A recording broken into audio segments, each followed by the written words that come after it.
Waalaikumsalam warahmatullahi wabarakatuh. Innal hamdalillah nahmaduhu wa nasta'inu wa nastaghfiruh wa na'udzu billahi min sururi anfusina wa min sayyiati a'malina may yahdihillahu fala mudhillalah wa may yudlil fala hadiyalah. Asyhadu an la ilaha illallah wa asyhadu anna Muhammadan abduhu wa rasuluh la nabiyya wa la rasula ba'dah. Tama-tama Bapak-bapak dan ibu-ibu, marilah kita panjatkan puja dan puji syukur kehadirat Allah Subhanahu wa taala yang mana pada kesempatan siang hari ini, siang cerah ini, Allah Subhanahu wa taala memberikan kita kesehatan badan, jasmani, kesehatan roh, ya, iman, yang mana jika keduanya itu bersatu, insya Allah kita akan taat kepada Allah Subhanahu wa taala. Salawat serta salam tentunya kita haturkan kepada junjungan kita Nabi besar Muhammad sallallahu alaihi wasallam. Allahumma sholli wa sallim wa barik alaih, yang mana berkat perjuangan beliau, berkat kesungguhan beliau, sehingga kita dapat merasakan indahnya Islam hingga saat ini. Baik ayah bunda dan bapak-bapak sekalian yang dirahmati Allah Subhanahu wa taala, mari kita buka agenda atau acara pada hari ini dengan membaca basmalah. Bismillahirrahmanirrahim. Untuk mengundang berkah Allah Subhanahu wa taala, kami mohonkan kepada Ustadz Ferdi untuk membacakan tilawah Al-Qur'an. Pada Ustadz Ferdi kami persilahkan. Assalamualaikum warahmatullahi wabarakatuh. Waalaikumsalam warahmatullahi wabarakatuh. Yang dia apa? A'udzu billahi minasy syaithanir rajim. Bismillahirrahmanirrahim. Am yaquluna iftarah Qul fa'tu bi'ashri suwarin mislihi muftarayatin wad'u man istata'tum min dunillahi in kuntum sadiqin. Fa in lam yastajibu lakum fa'lamu annama unzila bi'ilmillahi wa an la ilaha illahu fahal antum muslimun. Man kana yuridul hayatad dunya wa zinataha nuwaffi ilaihim a'malahum fiha wa hum fiha la yubkhasun. Ulaika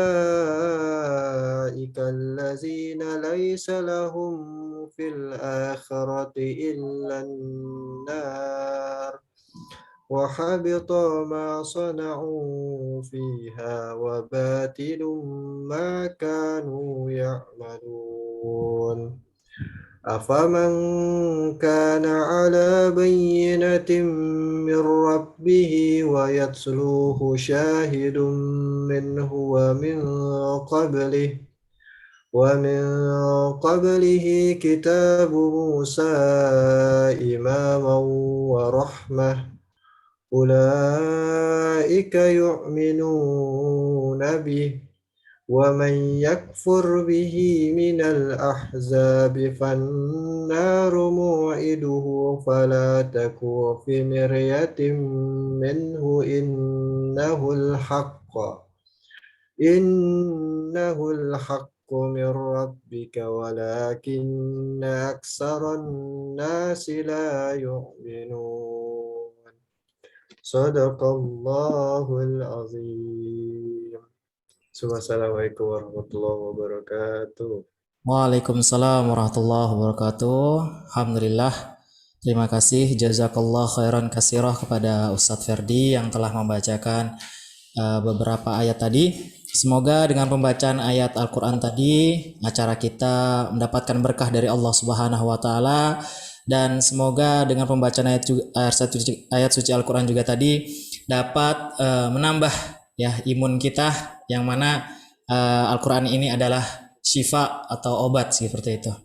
Baik, selanjutnya ayah bunda sekalian, kita masuk ke acara berikutnya, yakni sambutan dari Kepala Sekolah SMP IT Cordova kepada Ustadz Sariko.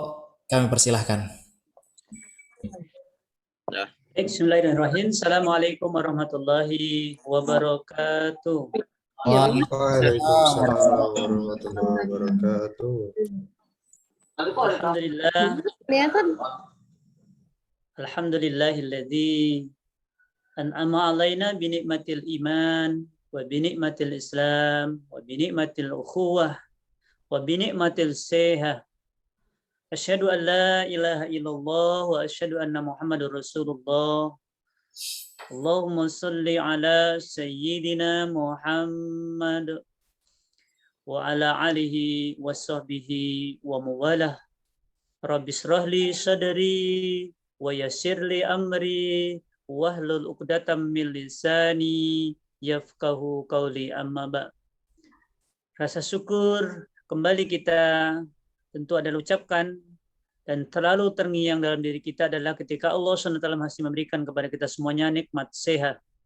Ya, tentu dengan kesehatan yang Allah SWT berikan kepada kita hari ini, kita tidak menyanyiakan, karena di antara kita semuanya tidak akan tahu apa yang akan terjadi 1 jam kemudian, bahkan sore hari nanti, atau bahkan malam atau besok. Ya. Tentu ya, ketika Allah SWT memberikan kesehatan kepada kita ini, layaklah kita semuanya dengan mengucapkan alhamdulillah. Salawat sering salam semoga tercurah kepada baginda Rasulullah sallallahu alaihi wasallam, uswah hasanah kita semuanya, yang hari-hari ini kita semuanya ingin menjadi umatnya dan umatnya. Ya, bahkan anak-anak kita semuanya adalah orang-orang yang kita terus pesankan agar kelak di kemudian hari adalah dia menjadi pengikutnya, yang bukan hanya dirinya tapi mengajak kepada orang tuanya, bahkan gurunya. Saya sering menyampaikan dalam sebuah pertemuan kepada anak-anak kita semuanya, ibu bapak semuanya, ya, tolong nak, andaikan engkau berada dalam surga dahulu dan engkau tidak melihat orang tua, maka panggillah orang tua dan cari orang tua. Begitu juga ketika engkau tidak menemukan di surga itu Ustadz Sariko, ya, Ustadz Abdurrahman, dan Ustadz yang lainnya, engkau cari nak, ya, karena adalah guru-gurumu saat dulu ketika engkau sekolah, dialah salah satu yang mengingatkanmu. Ya, ini pesan-pesan yang terlalu saya sampaikan kepada anak-anak kita semuanya. Ya, dan alhamdulillah, ya, di hari ini kembali agenda rutin yang dilaksanakan oleh satu sisi kerjasama dengan komite tentunya, ya, yang biasanya kita di sekolah, ya, dengan posisi kita sering ketemu, bahkan bertatap muka, ya. Saya ingat pada saat saya memulai dahulu, ya, karena peserta semakin banyak begitu dahulu, ya, di sekolah itu, saya khawatir nanti ruangan kita nggak muat, maka saya set itu pada satu perangkatan, ya. Jadi angkatan 7 beda dengan angkatan 8, beda juga dengan angkatan 9, ya.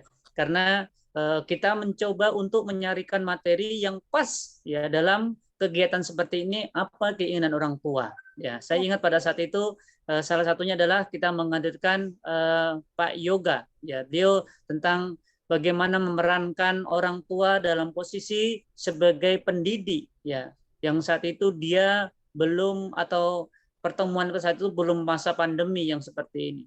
Tapi hari ini, ya, dengan seperti ini kita mencoba menghidupkan lagi, ya, kegiatan-kegiatan kita, tetapi tetap menjadikan faktor yang untuk kita terus sehat itu adalah harapan kita semuanya.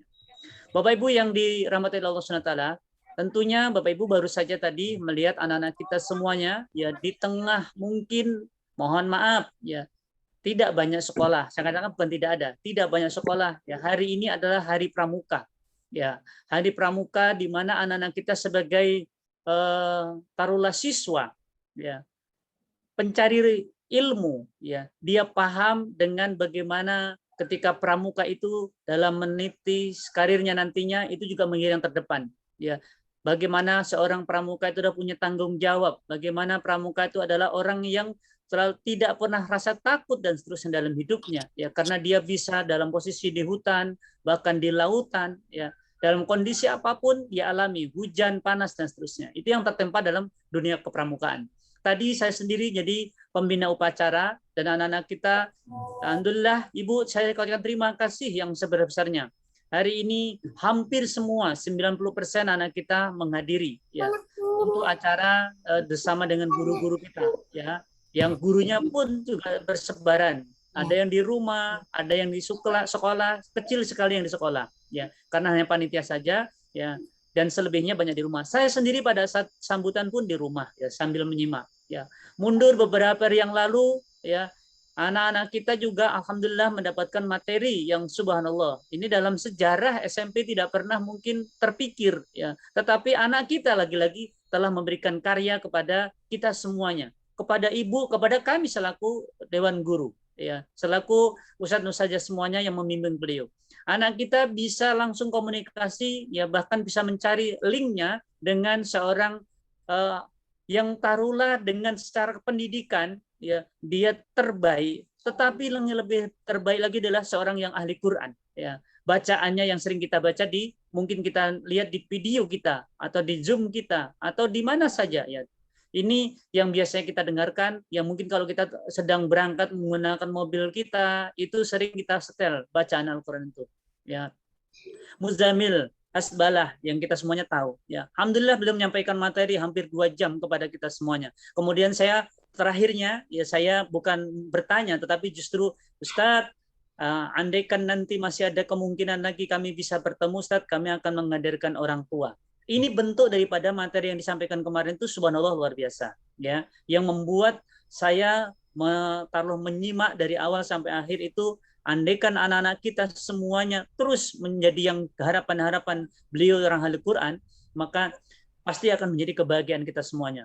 Beliau dari seorang universitas yang bukan biasa, ya, di Indonesia ini, dari UGM, dengan lulusan bukan seorang Al-Quran, tetapi dia memahami Al-Quran luar biasa.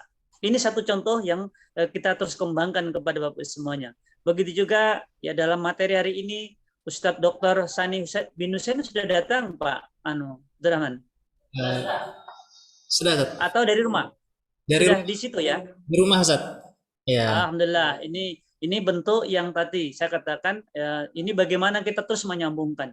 Ustadz Sani, ahlan wa sahlan, Ustadz Sani. Ahlan baik, Ustaz. Alhamdulillah. Kalau saya dengar suaranya Pak Dr. Sani ini, ya, ini adalah guru saya. Dia memotivasi saya semuanya, ya. Di tengah saya mungkin, ya, ketidaktahuan, saya bertanya kepada beliau, ya. Karena saya anggap beliau ini adalah guru saya, ya. Yang dimana beliau punya taruhlah retorika dalam menyampaikan, dengan termasuk, ya, saya katakan ilmunya beliau, ya. Maka wajarlah kalau kita menggunakan beliau kemudian untuk menasihati kita semuanya sebagai orang tua, yang bagaimana tema kita adalah khairun nas anfa'uhum linnas, ya. Sebaik-baiknya manusia, ya, kita ini semuanya alhamdulillah ditakdirkan manusia dalam posisi kita punya anak, ya. Kemudian anak kita akan kita jadikan adalah orang yang tentu lebih baik daripada kita semuanya, ya. Hari ini saya sudah tidak usah nyebut orang lain, saya sendiri, ya, pertemuan-pertemuan seperti ini sudah banyak anak perannya, ya. Bahkan posisi yang berjauhan, saya mau ngisi atau saya mau mendengarkan seperti ini, ya, itu peran-peran anak yang sudah melibatkan. Ya, satu sisi anak kita yang sudah punya kemauan yang subhanallah. Ibu, Bapak semuanya, ini berita gembira Ustadz Sani, ya. Dulu Pak Sani ini adalah doktornya juga dari Cordoba, ya, istilahnya. Ilmunya beliau disumbangkan Cordoba. Hari ini juga iya. Dan dulu sebagai orang guru. Kalau sekarang gurunya para guru beliau. Saya kata gitu, ya. Alhamdulillah, ya. Pak Sani, sekedar laporan, alhamdulillah SMP hari ini yang belum meluluskan itu sudah ada 5 murid kita yang sudah hafal Quran, Ustaz Sani. Ya, alhamdulillah, ya. Ini yang saya katakan buat saya, ya, bukan prestasi Pak Sariko, bukan, ya. Justru saya peran seperti ini saya katakan prestasi orang tua, ya. Karena dalam masa pandemi, ya, itu anak-anak kita sebagian, bukan sebagian, sudah 100% sama orang tua, ya. Makanya kita hanya sekedar bagaimana di pagi hari mengontrol program yaumiyahnya, program di pagi hari sholat dengan orang tuanya atau sholat di masjid, ya, kemudian tilawah Al-Qur'annya, kemudian siang begitu, ya. Yang dahulu itu semuanya peran itu kita ambil karena di sekolah dan kita tanya, ya, bahkan lebih jauh bersama dengan kita, sholat duhanya, sholat zuhurnya, sholat asarnya. Hari ini, ya, anak-anak kita sudah bersama dengan orang tua, ya. Proses pembelajaran yang menurut saya lompatannya luar biasa, ya. Dulu saya dengan Pak Sani itu waktu SD sudah digiring misalnya ke pesantren atau mungkin kita ke sekolah yang memang berbasisnya Islam. Kemudian SMP juga gitu. Bahkan kuliahnya pun ya kita disuruh kumpul dengan orang-orang yang membuat orang tuanya tahulah dengan ketenangan hatinya ketika dia merantau dan seterusnya. Ya, hari ini tidak bisa seperti itu, ya, karena perannya jadi orang tua membersamai anaknya, ya, tinggal kita. Maka dalam forum ini Bapak Ibu semuanya, ini alhamdulillah yang hadir sudah 125. Ya, kalau suami istri bergabung bersama, ya termasuk saya ini di sebelahnya ada istri saya, itu berarti kalikan 2 aja. Itu hampir berapa, Pak? Hampir 250-an lebih, Pak Sani, ya. Itu andaikan peran kita yang itu kemudian menjadikan bukan beban. Ya, saya meluruskan dikit lagi. Ketika anak kita di rumah jangan membebani orang tua. Ya, karena ini memang sudah kudratullah. Ya. Jadi kalau anak itu bersama dengan orang tua, syukuri, ya. Kekurangan anak itulah bagian daripada yang kita benahi, ya. Misalnya gini apa dan seterusnya. Makanya dalam kesempatan ini Bapak Ibu semuanya, apapun keluhannya orang tua yang terkait dengan pembelajaran ini, ya, silakan sampaikan kepada sekolah. Ya, nggak perlu harus ini dan seterusnya. Saya sering menyampaikan, ya, sekolah ini benar adalah tempat anak kita menimba ilmu dan seterusnya. Tetapi ya dahulu yang mungkin bersama dengan muridnya, dengan gurunya, hari ini bersama dengan orang tua. Gurunya hanya bisa taruhlah kayak saya ini ngomong-ngomong ya dari jauh, ya kemudian apa yang terjadi di rumah nggak ngerti. Makanya saya tetap mengedepankan orang tua peran di rumahnya, kemudian sampaikan sesuatu kepada kami, ya ada kesiswaan Ustazah Fitri, ada kurikulum, ada Ustazah Eli, ya. Kalau terkait dengan Sapras dalam kondisi seperti ini nggak seberapa, ya, karena perannya di rumah, ya, kebersihan apa dan seterusnya nggak ini, ya. Tapi lagi-lagi ya saya ingin sampaikan kepada Bapak Ibu dan semuanya, ya, ini pun saya katakan kami hanya bisa monitor dari jauh. Maka wajar, mohon maaf Bapak Ibu semuanya, kami memerankan wali kelas untuk yang namanya mendatangi rumah di antara Bapak Ibu semuanya, ya. Homestay istilahnya kayak gitu, ya. Tapi kita tetap ke rumah anak kita. Dan jangan pernah terpikir, yang di sini saya bangun lagi, jangan pernah terpikir kalau ada wali kelas itu ke Bapak Ibu semuanya ke rumahnya membawa masalah anaknya, enggak. Justru kami sudah pesankan ke wali-wali kelas kami, ke guru-guru kami, ya, datanglah ke orang tua, minta nasihat, minta saran, minta masukan. Karena pembelajaran seperti ini tidak pernah dalam pelajaran kita dahulu, ya. Yang namanya sekolah itu di antara anaknya serahkan sekolah, ya. Sekarang sebaliknya, anaknya ditinggal di rumah, ibunya bekerja, ya, gurunya nggak ada, ya. Tinggal bagaimana dia berjibaku dengan dunianya, ya, dia dengan gurunya. Kalau memang dia terus seperti mungkin harapan-harapan ibu dan kemudian ada hasilnya, buat kami itulah salah satu kerja ibu, ya, karena bisa membisikkan seperti itu di rumah, ya. Dan inilah lagi-lagi, ya, saya mohon Pak Sani selaku materi kita di pagi hari ini, Ustaz Sani nanti bisa menjelaskan, ya, bagaimana menjadi pribadi yang khairun nas anfa'um linnas, ya, dalam rangka ini terutama menyambut tahun baru Islam. Ya, kemarin temanya juga gitu, ya. Kemudian seiring itu juga dengan hari ulang tahun kemerdekaan Republik Indonesia, ya. Ini luar biasa. Kalau dihubungkan lagi hari ini juga hari Pramuka, Pak Sani. Ya, ini Pak Sani mau gabung-gabungkan aja, ya. Nanti anak kita menjadi pribadi yang tetap semangat, ya. Ini saya kalau sudah semangat seperti ini, ingat Pak Sani, ini tidak kurang dari 3 sampai 5 orang dalam musim pandemi ini. Kita punya siswa yang ditinggal oleh orang tuanya, ya, sudah mendahului kita semuanya. Bahkan saya tadi agak sedikit terlambat, mohon maaf Bu Fitri, itu di masjid kami, ya, sampai menyiapkan nanti sholatnya bagaimana, karena jenazahnya masih dalam proses perjalanan dari rumah sakit ke masjid, karena memang benar COVID, tetapi dipersilakan untuk orang tuanya keluarganya untuk menguburkan di mana. Jadi nanti mungkin disolatkan di masjid kemudian langsung ke kuburan. Ya, ini yang fenomena-fenomena seperti ini, mohon maaf, mungkin bukan hanya di masjid kami atau di daerah komplek kami ya, tetapi saya yakin satu persatu di antara kita semuanya mendengarkan ya namanya pengumuman rukun kematian, mengumumkan kepada kita akan kematian seseorang ya. Dan ini lagi-lagi ya buat kita semuanya bukan panik, bukan takut, bukan apa. Itulah Allah lebih jauh dulu mengabarkan kepada kita semuanya ya dalam ayatnya yang jelas, kullu nafsin dha'iqatul maut. Ya, hanya kita semua menghadapi kematian ini. Siapa yang membawa amal yang terbanyak dan bahkan terus teramal, kita ini akan memberikan taruhlah penerus kepada anak-anak kita semuanya. Saya pikir gitu Pak Sani. Ini dokter saya katakan ini. Saya dulu kalau ujian susah manggilnya Pak Sani. Pak Sani ini kayak apa caranya? Saya ingat. Ini kalau ada profesor di sini Pak Sariko ternyata nilainya dulu dari Pak Sani ya. Iya kayak gitu.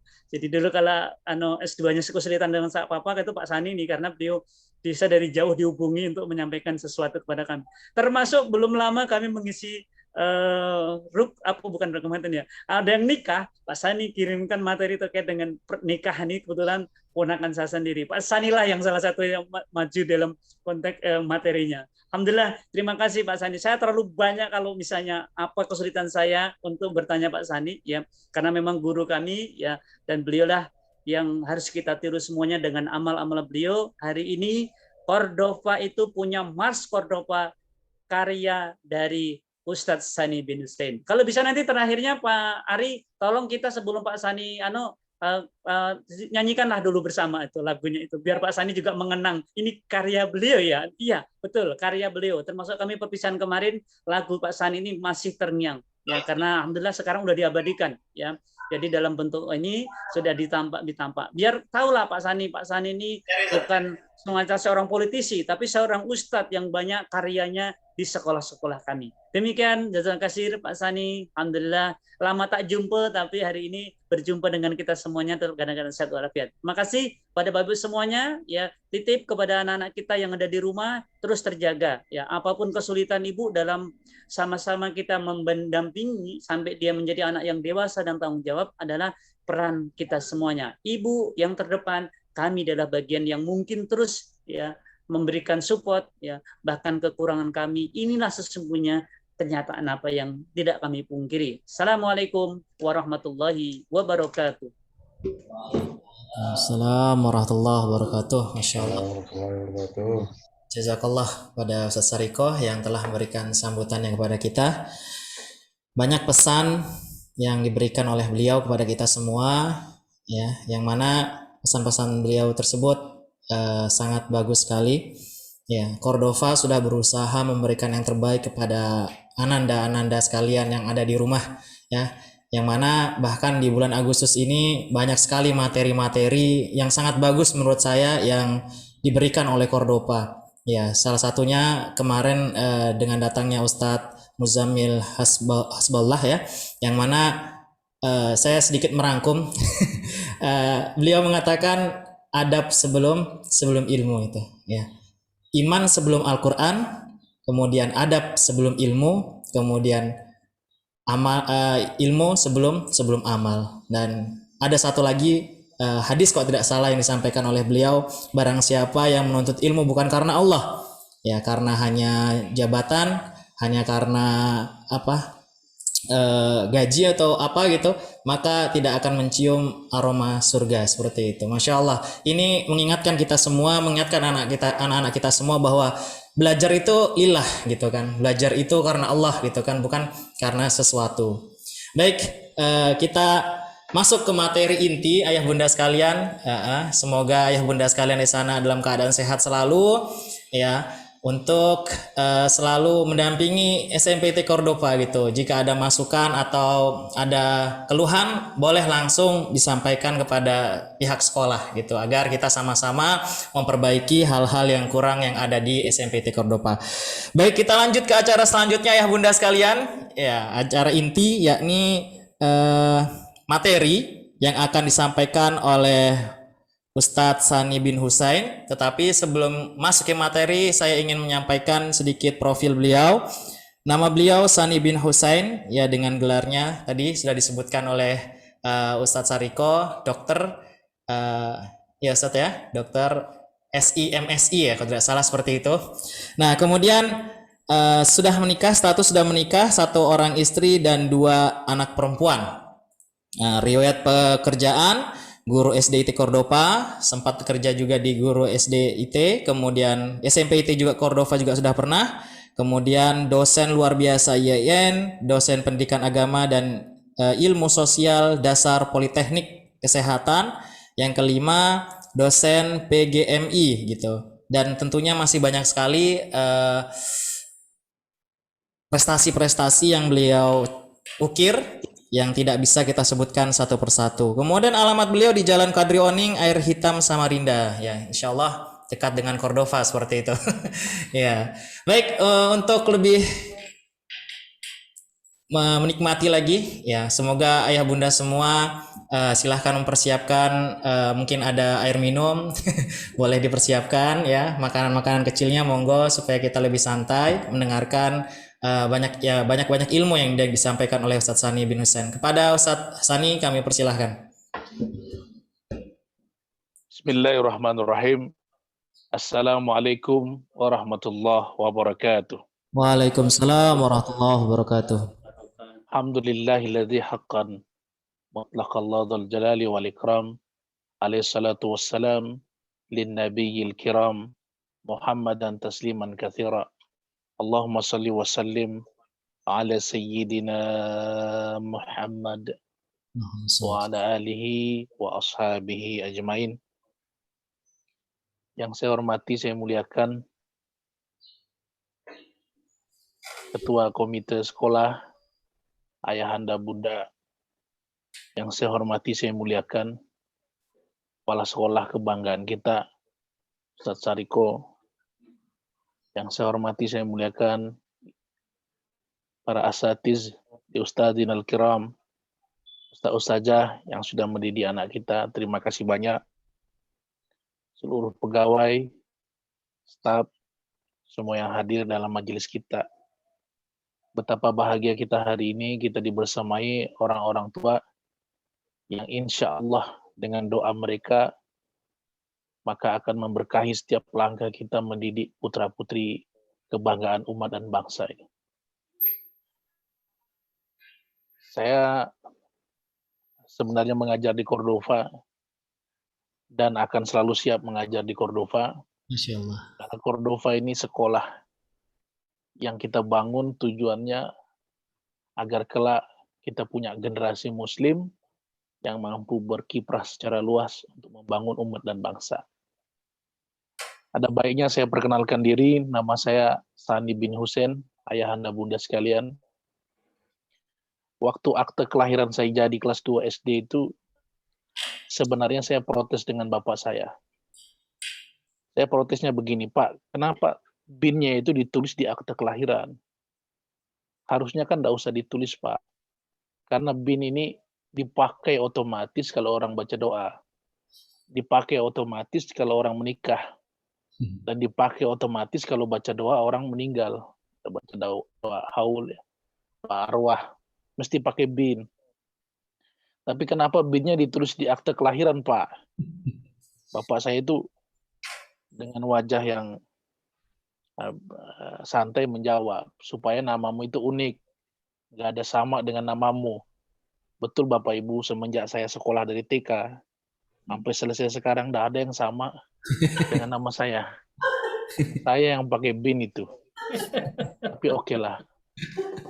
Yang kedua kata bapak saya, supaya kau ingat, namaku itu ada di belakang namamu.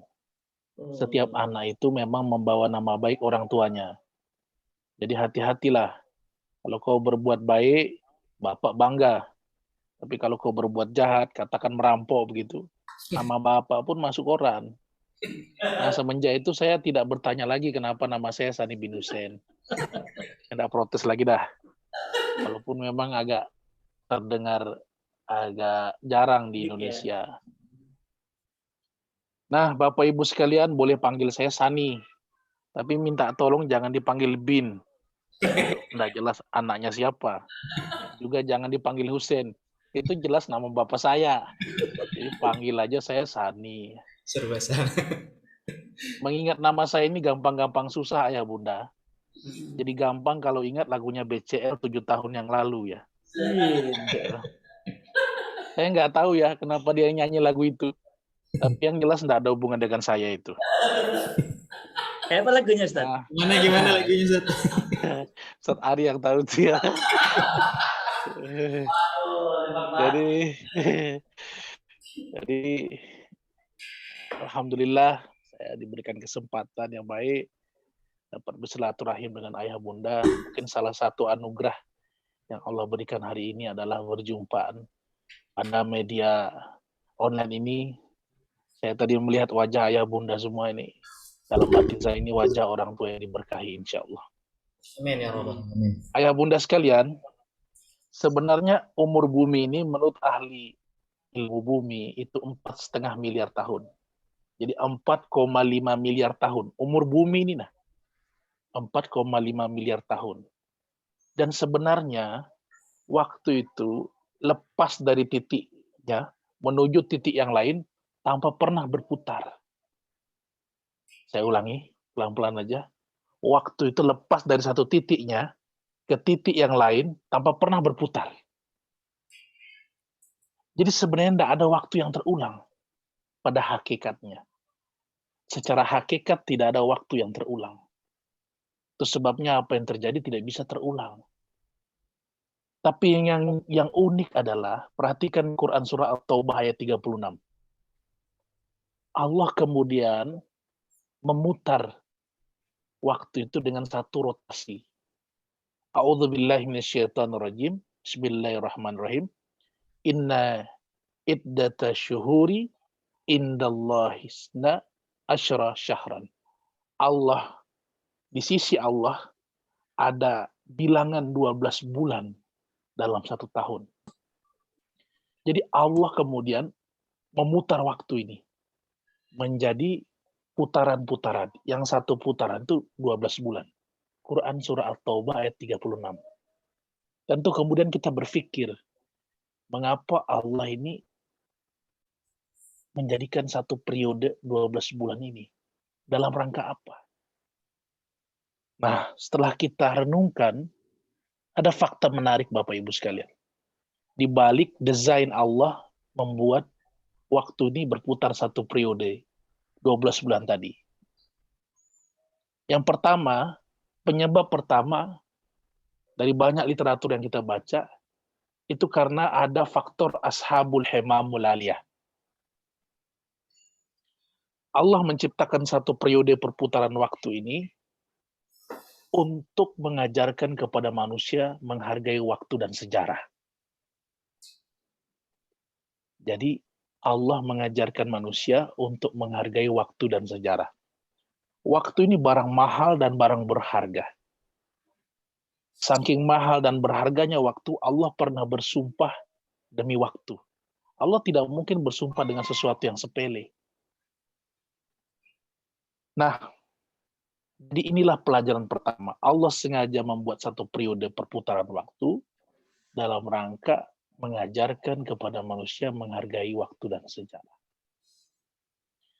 Kaitannya dengan apa yang kita alami sekarang, tahun baru Hijriah, dan hari kemerdekaan Republik Indonesia, bukankah dua ini momentum sejarah yang besar bagi kita? Yang sejarah ini kita ulang-ulang setiap 1 tahun, dalam rangka apa? Mewariskan semangat yang pernah dahulu ada pada pelaku sejarah itu.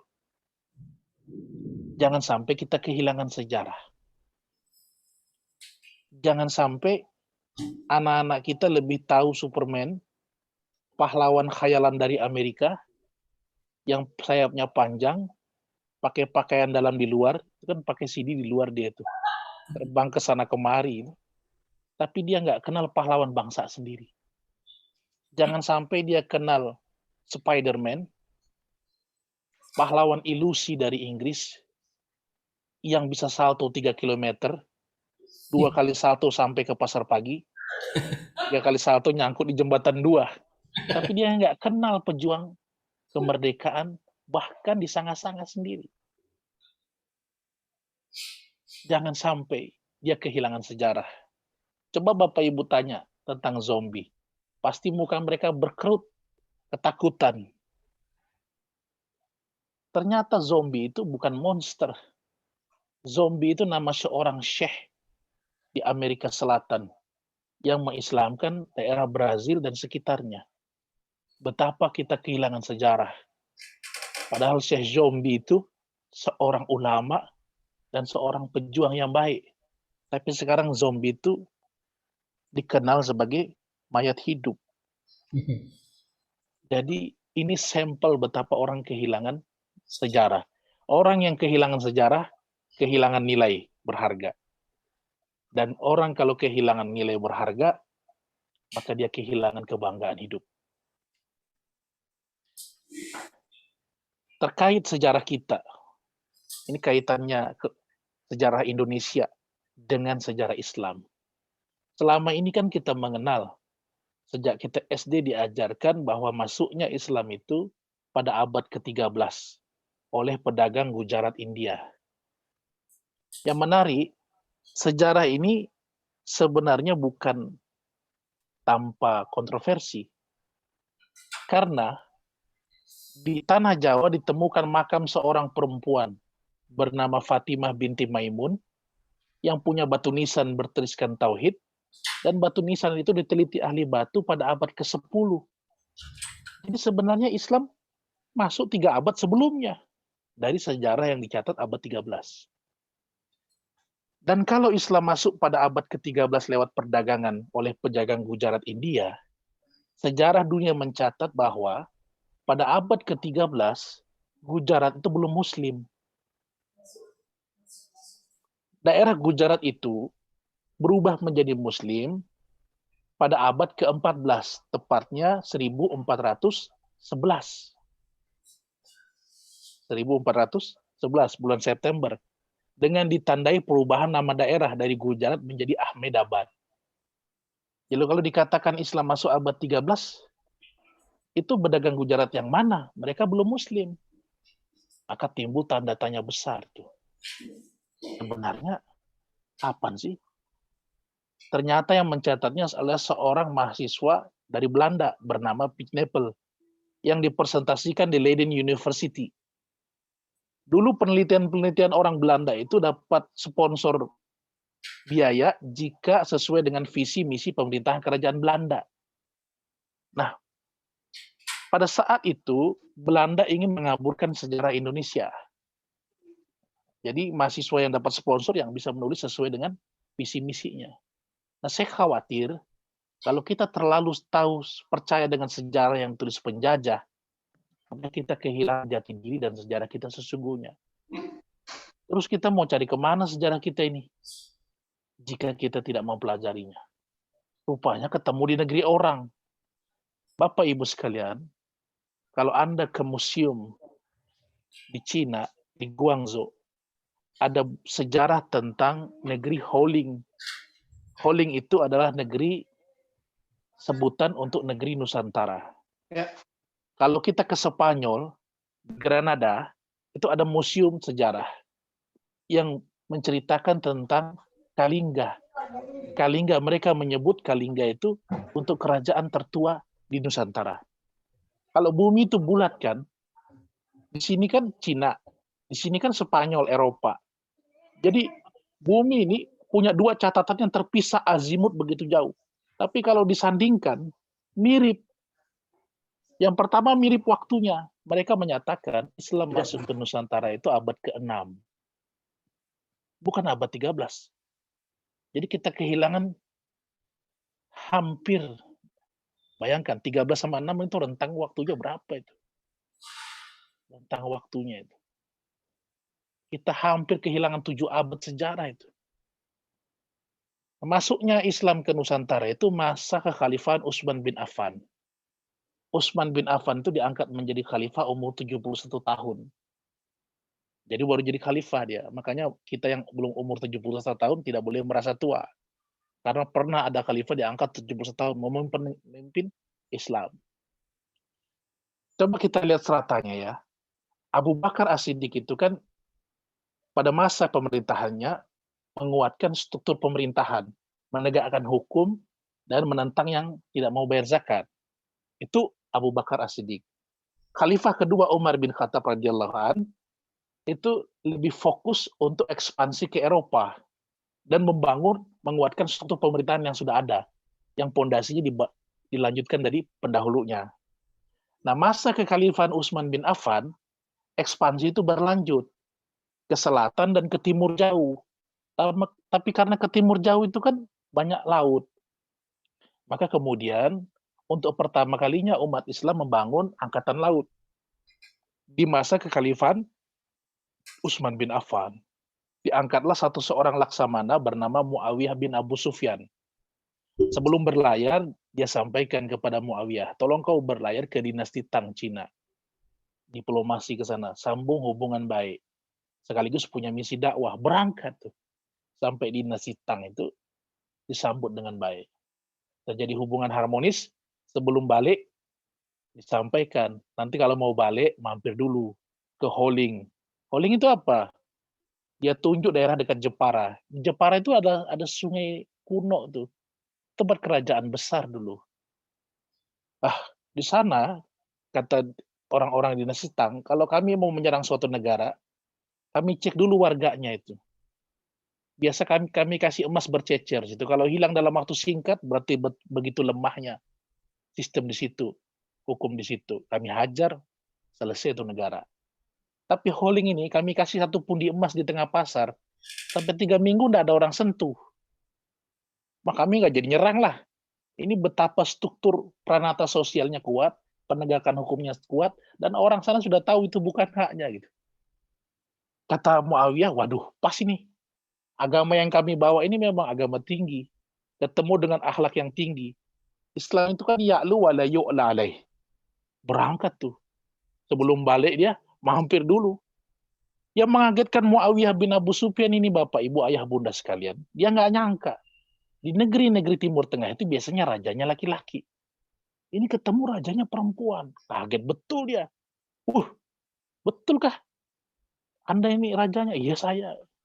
Nah kalau kita punya kajian, itu Kalingga itu dipimpin seorang perempuan bernama Ratu Sima. Sebenarnya Ratu Sima itu bukan betul-betul orang Jawa. Dia putri Sumatera yang dipinang oleh Raja Kalingga sebelumnya. Karena raja itu wafat, terjadi perang saudara. Akhirnya runtuh kerajaan besar itu. Capek juga mereka bertikai karena adu domba. Makanya hati-hati Bapak Ibu sekalian. Kalau kita mulai diadu dombai sesama Islam kah? Sesama anak bangsa kah? Ini sebenarnya ada yang mau menghancurkan negara kita sebenarnya. Nah, capek bertempur, mereka bilang, udah kalau kita bertempur terus, kita kehabisan energi. Kita bangun lagi kerajaan ini, imperiumnya.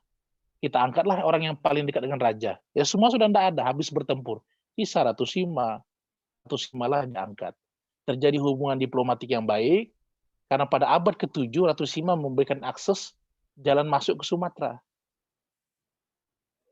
Selain berdakwah di Pulau Jawa. Bapak Ibu sekalian, inilah sejarah. Terus berkembang. Anda tahu kakeknya Muhammad Al-Fatih, Sultan Mehmed II, itu sampai-sampai mengirim seorang pemuda bernama Ibnu Batutah. Ibnu Batutah ini kan orang yang spesial. Bapak kalau ke Amerika, ke Museum NASA, ada gambar bulan besar itu. Ada kawah terbesarnya, itu kawahnya dinamakan Kawah Ibnu Batutah. Kenapa? Sebab karena penghargaan orang barat terhadap dia. Dia satu-satunya orang di abad itu yang pernah mengelilingi dunia 2 kali, Pak. Nggak ada pesawat, Pak. Lo ngapain dia? Nggak ada kerjaan nggak keliling dunia? Enggak. Sultan Mehmed II itu yang perintah tolong, karena kita punya Nabi Khatamul Anbiya, Nabi terakhir, nggak ada Nabi setelah Nabi Muhammad. Maka kita punya wasiat suruh menyebarkan Islam. Saya punya kekuasaan. Tolong Anda buatkan peta dunia ini. Mana yang Muslim, mana yang enggak. Oh, bergerak Ibnu Batutah, Pak. Dia masuk Sumatera. Dia lihat Sumatera ini kayak Andalusia, Pak. Kayunya gede-gede. Di Andalusia kan kayak gitu, kayunya gede-gede. Sekali susah nanam memang, tapi sekali tanam susah mati ya. Dia panggil daerah itu Andalas. Entah kebetulan atau enggak, ini butuh studi lagi. Ke timur lagi dia lihat tanah hitam itu. Sekali lempar bibit langsung tumbuh. Dia panggil daerah itu Jawaddi. Sering hujan. Dikenal dengan Jawadwipa. Ke timur lagi ada pulau yang banyak raja-raja bertikai. Kalau kita masuk pulau itu semerbak aroma rempah masuk ke dalam hidung, menusuk sekali. Dipanggil daerah itu Jaziratul Muluk, yang kelak kenal dinamakan Maluku. Ke timur lagi ada pulau besar, panas betul, banyak orang berburu. Dinamakan daerah itu Jaziratul Urian, yang kelak dikenal dengan nama Irian. Dan begitu seterusnya. Maka kalau kita baca bukunya Rihlah Ibnu Batutah, mereka menceritakan tentang Nusantara. Dibawalah kembali itu catatan sejarah itu. Dibaca Sultan Mehmed II, wow, keren ini. Ada negara kayak gini nih. Dikirimlah para ulama. Nah, ini yang menarik nih. Ulama-ulama di masa lalu itu selalu kemampuannya double. Dia ahli ilmu agama, sekaligus ahli satu bidang ilmu yang lain. Itulah cara Sultan Mehmed melakukan pendekatan kultural. Nah, Sultan Mehmed mengirimkan para ulama. Banyak yang sampai, banyak yang meninggal di jalan, banyak yang syahid. Entah karena perlawanan atau orang tempatan tidak terima. Kirimlah Maulana Malik Ibrahim, Syekh Maulana Malik Ibrahim. Ini seorang ahli agama sekaligus profesor agronomi.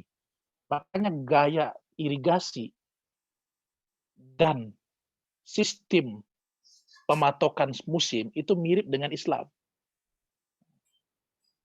Mirip dengan Islam. Kan penanggalan Jawa itu sebenarnya adopsi dari penanggalan Hijriah itu. Jadi masuk di situ. Di Kudus itu banyak orang nyembah gunung, pohon, lautan.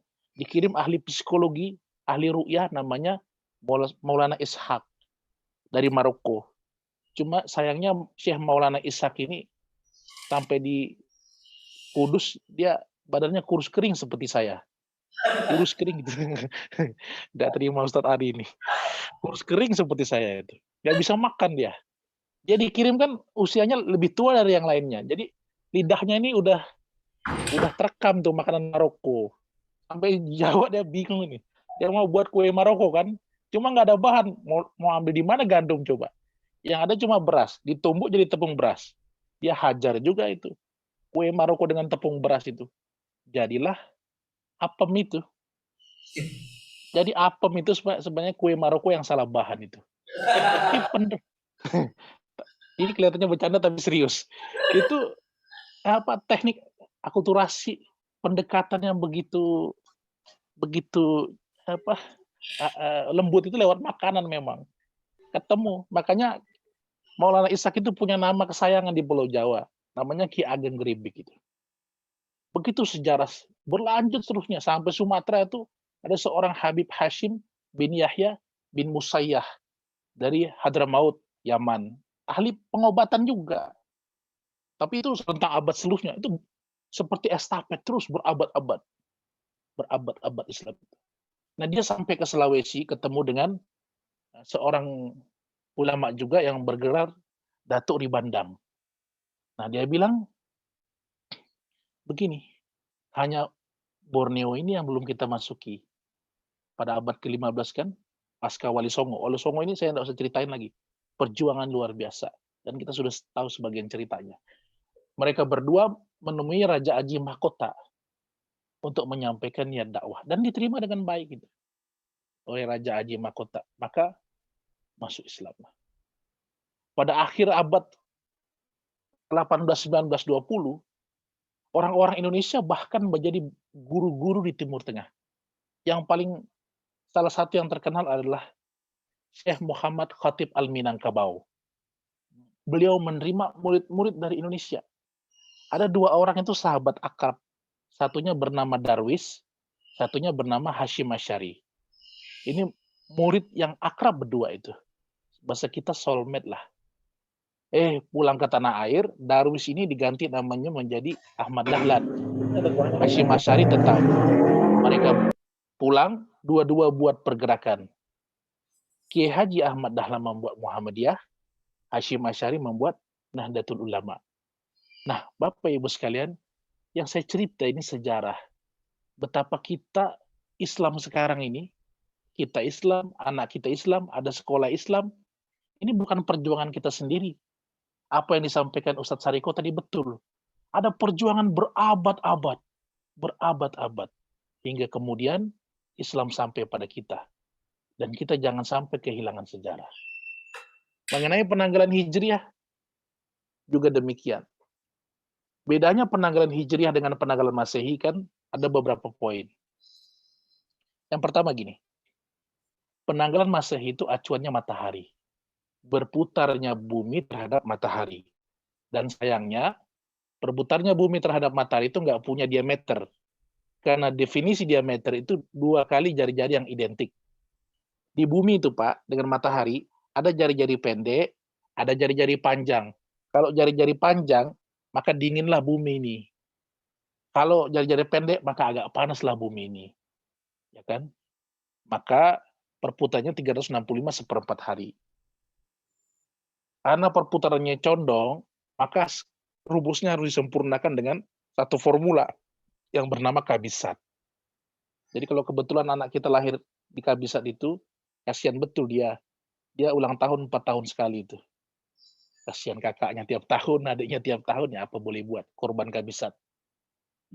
Sedangkan Hijriah, itu penanggalan berdasarkan bulan.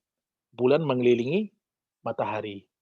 2 hari yang lalu saya di seminar ditanya, Ustadz, kalau menurut Ustadz, mana yang lebih valid? Nah, kalau yang lebih valid menurut saya Hijriah. Menurut saya. Kenapa sebab? Karena bicara tentang instrumen pengukuran, itu mesti alatnya di luar tubuh kita, eksternal. Contoh, saya mengukur badan saya, maka saya harus menggunakan mistar. Ya kan? Itu kan eksternal, alat di luar diri saya, mistar. Saya ingin mengukur berat saya, maka alat eksternalnya adalah timbangan. Itu instrumennya. Ya kan? Tidak mungkin saya mengukur diri saya, tingginya pakai diri saya. Tidak mungkin saya mengukur berat saya dengan diri saya. Caranya kayak apa? Metodologinya nggak ada. Maka harus ada alat eksternal yang jadi instrumen. Mengukur berat ya pakai timbangan. Timbangan itu kan di luar saya. Dan dalam perut saya kan. Juga alat ukuran itu. Kalau dalam perut kan otot ya. Itu alat ukuran juga demikian. Di luar saya. Supaya bisa ngukur. Nah, kalau penanggalan Masehi itu, yang dipakai justru dirinya sendiri. Berputarnya bumi terhadap matahari, walaupun acuannya matahari. Beda dengan Hijriah, yang dipakai apa? Bumi? Enggak. Yang dipakai eksternal, bulan itu, satelit alami bumi. Karena bulan ini sangat berpengaruh terhadap bumi. Itu yang pertama. Yang kedua, kalau ada kaca besar tapi jauh, dan kaca rautan itu kecil tapi dekat, mana yang saya gunakan untuk bercermin?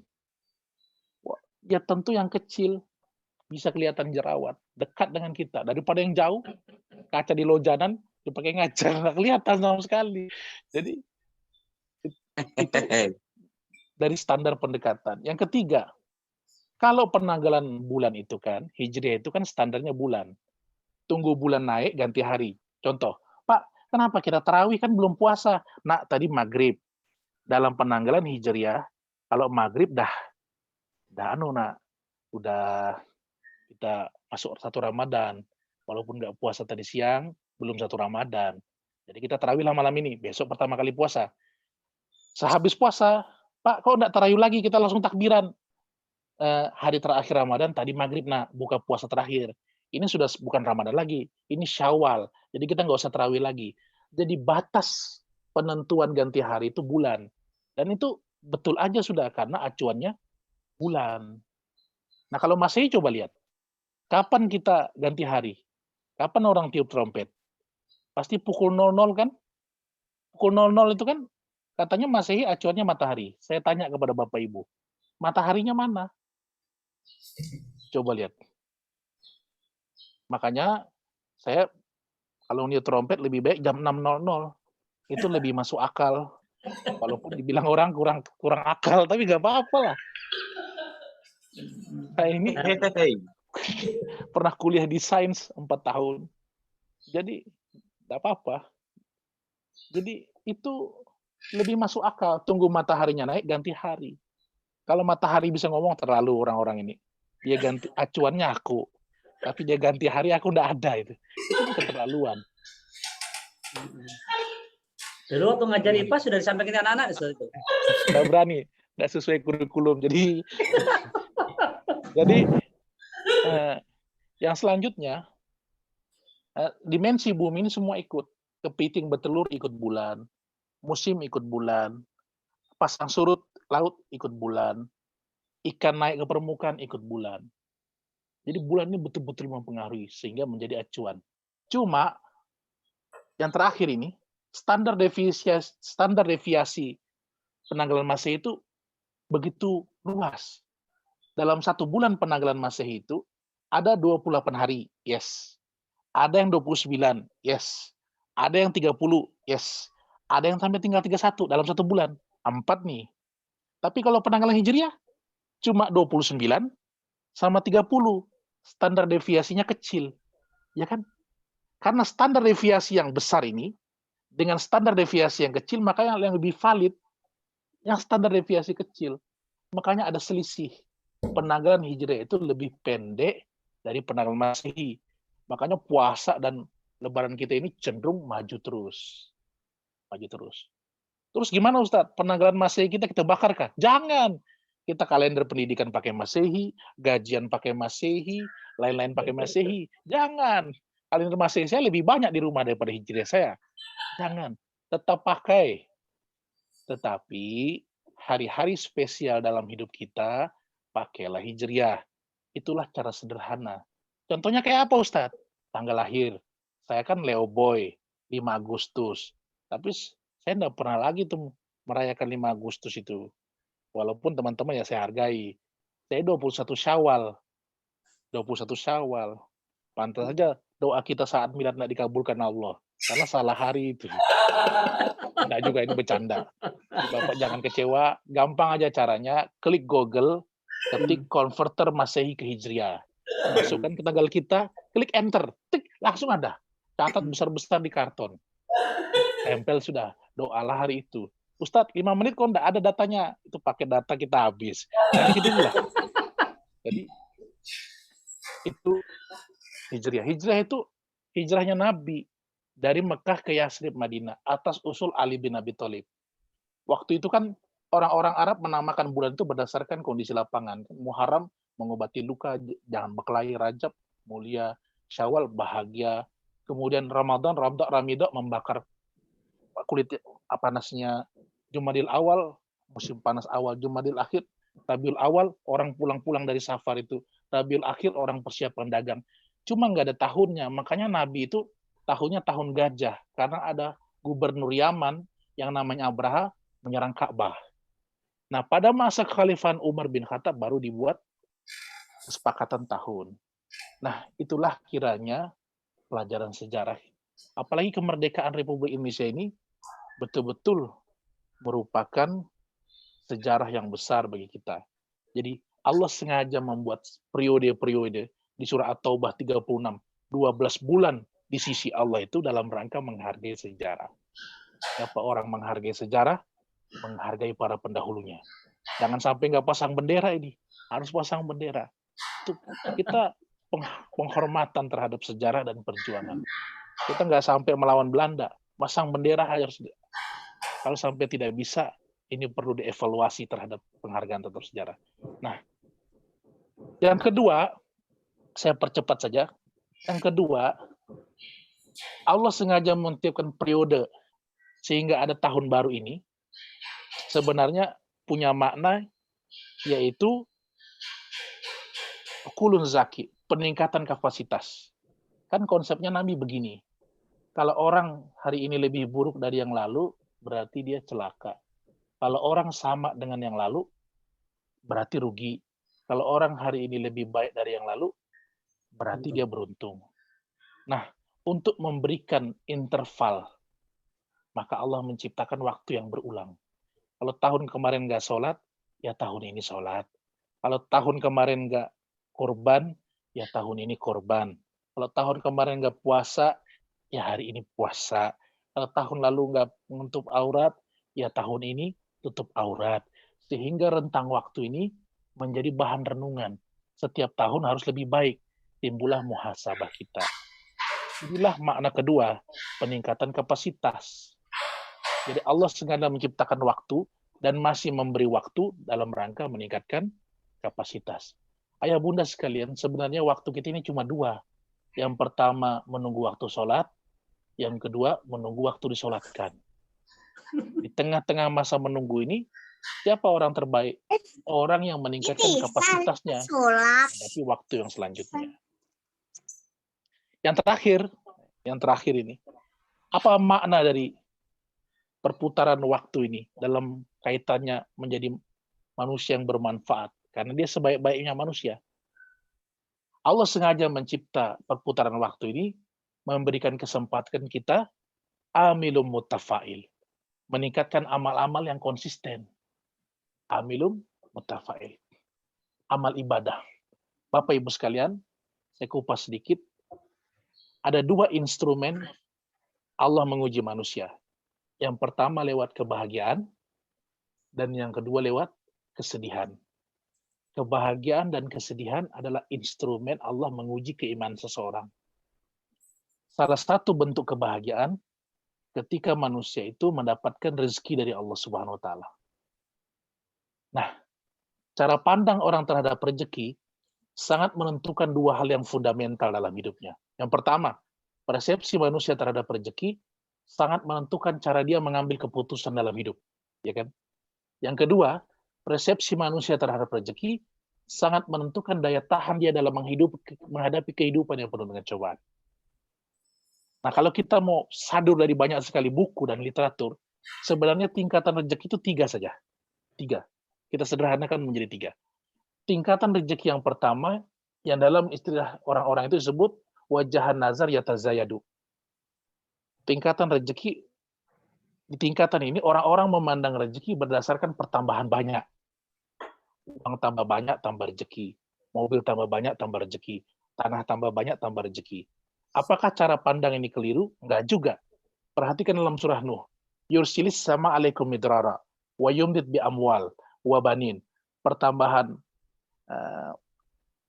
air hujan, pertambahan harta, pertambahan anak cucu itu rezeki. Jadi nggak ada yang salah. Cuma kita nggak boleh berhenti pada tingkatan ini, pada makom ini, karena pada tingkatan ini terlalu riskan. Banyak sekali jebakannya. Dan jebakan yang paling signifikan itu adalah ketika seseorang manusia menjadikan kebutuhan hidup justru menjadi tujuan hidup. Makanya Allah mengingatkan alhaakumut takatsur hatta zurtumul maqabir. Karena penyesalan yang paling dalam itu nanti kalau kita mati kita baru sadar betapa yang kita kejar mati-matian rupanya tidak kita bawa mati. Karena itu kita harus upgrade, nggak boleh berhenti di sini. Kita harus naik tingkat yang kedua, yang disebut wajahan nazar insyarah. Nah, pada level kedua orang memandang rezeki ini tidak lagi memandang rezeki itu pertambahan materi, yang kayak di bawahnya itu enggak lagi. Ini berubah menjadi pertambahan cita rasa. Cita rasa itu wazukhrufan in kullu zalik lama mataul hayatid dunya. Pada level kedua ini orang memandang rezeki adalah pertambahan kebahagiaan. Ya, bahagia ini lebih mahal dari materi. Dan disinilah letak keadilan Tuhan. Kenapa dia ciptakan bahagia ini lebih mahal dari materi? Agar semua makhluk dan hambanya bisa mencicipi rezeki yang lebih tinggi ini, yang namanya bahagia itu, tidak peduli isi dompetnya seberapa. Jangan mengira orang miskin itu pasti menderita, belum tentu. Dan juga jangan mengira orang kaya itu pasti bahagia, juga belum tentu. Saya itu pernah dihubungi teman saya setengah 2 malam, minta doa supaya cepat tidur. Padahal dia itu orang kaya gitu. Ustadz, saya pusing, Ustadz. Sekarang gara-gara pandemi ini pendapatan saya paling-paling tiap bulan hanya 60 juta. Tadinya dia pusing. Setelah mendengar itu, saya yang pusing. Kok bisanya dia menderita itu nah? Banyak orang menangis di atas spring bed jutaan. Tetapi banyak orang tertidurnya bahkan di atas becaknya. Saya pernah belajar bahasa Inggris ke Pare itu. Saya lihat itu tukang becak itu tidurnya nyak sekali. Berjejer itu nyamuk di kakinya. Wah, tidak terasa. Betapa nyamannya dia tidur itu. Masalah tidur ini Ustadz Ari aja tahan ini kalau saya. Tapi itu dasar. Nah, kita lanjut lagi. Ya, itu. Nah, itu bahagia ini lebih mahal dari materi. Ya. Lihat dalam sejarah, Fir'aun itu kan kekuasaannya banyak. Dia meraih kekuasaan yang banyak. Tapi apa dia bahagia? Enggak juga. Korun itu hartanya banyak, tapi enggak bahagia. Jadi manusia itu enggak boleh berhenti juga di level kedua ini. Dia harus naik tingkat, level yang tertinggi. Puncak persepsi. Yang disebut dengan wajah nazar ibadah. Ternyata rezeki yang paling tinggi ini adalah ibadah. Harta benda, rasa bahagia, ibadah. Rakaat al-fajar khairul minad dunya wa ma fiha. 2 rakaat salat sunnah dini hari itu lebih mahal dari dunia dan isinya. Mahal betul 2 rakaat sunnah itu. Jadi orang yang merasa ibadah ini rezeki, wah terpukul sekali dia nggak bisa ibadah. Nggak bisa ibadah. Seorang pemuda pernah datang kepada Imam Ahmad bin Hambal. Saya ini rugi terus guru. Nah itu sepupuku untung terus. Sama-sama muslim padahal. Aku ini biasa sholat, aku biasa puasa, aku sedekah walaupun duitku sedikit. Nah dia itu nggak pernah sama sekali. Apa kata Imam Ahmad bin Hambal? Menurut saya itu yang untung Anda. Anda ini diuji dengan kerugian, toko mau bangkrut, pelanggan tak balik, masih mau-maunya sholat, masih mau-maunya puasa, masih mau-maunya menyisihkan uang untuk sedekah. Nah sepupumu itu baru diuji dengan keuntungan dunia sedikit saja, udah lupa dengan sholat, udah lupa puasa, udah lupa sedekah. Ketahuilah, katanya Imam Ahmad bin Hambal, kerugian terbesar bagi seorang muslim ini bukan hanya kehilangan keuntungan dunia, tapi kerugian terbesar bagi seorang muslim ini kalau dia kehilangan Allah. Masih di atas dunia aja udah kehilangan Allah. Lantas dengan alasan apa dia berharap Allah menyambut dia di akhirat dengan penuh kedamaian dan kebahagiaan? Nah, dari 3 tingkatan rezeki inilah ada butuh waktu untuk menjalaninya. Makanya Allah masih memberikan kita kehidupan dalam perputaran waktu ini, memberikan kesempatan kita untuk naik terus upgrade. Nah 3 cara pandang ini jangan salah pandang. Tidak boleh memanjang rezeki ini dengan pandangan parsial. Orang Islam itu kalau ibadah aja, keliru. Para nabi dan rasul itu tetap bekerja walaupun tugas misinya dakwah. Orang-orang soleh itu kayak di zaman Nabi itu 9 dari 10 sahabat yang didoakan masuk surga orang-orang kaya. Tangan yang di atas lebih baik dari tangan yang di bawah. Cara pandang yang diajarkan ulama para nabi adalah pandangan simultan.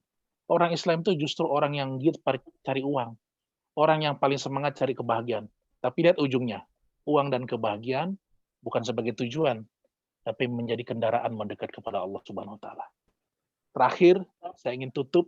Kita ini punya anak-anak Bapak Ibu. Saya pun punya anak-anak sudah SMP. Nah, itulah anak-anak.